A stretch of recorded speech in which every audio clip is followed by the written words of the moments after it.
हम करेंगे हर मजलूम की हिमायत। बिस्मिल्लाहिर्रहमानिर्रहीम। अस्सलाम वालेकुम। मैं हूँ हुरैन फातिमा और आप देख रहे हैं हिमायती न्यूज HD चैनल।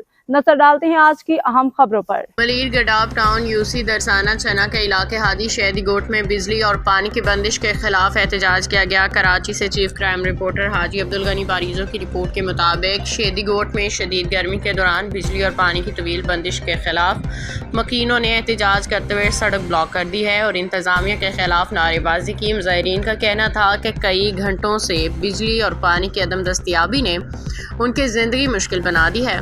घरों में पंखे बंद और पानी की किल्लत के बायस रोज़मर्रा उमूर मुतासिर हो रहे हैं। उन्होंने मुतल्लिका अदारों से फौरी तौर पर बिजली और पानी की बहाली का मुतालबा करते हुए खबरदार किया कि मसाइल हल ना हुए तो एहतजाज मजीद बढ़ाया जाएगा। अब तक के लिए इतना ही। मजीद खबरों और अपडेट से बाखबर रहने के लिए देखते रहें हिमायती न्यूज HD चैनल।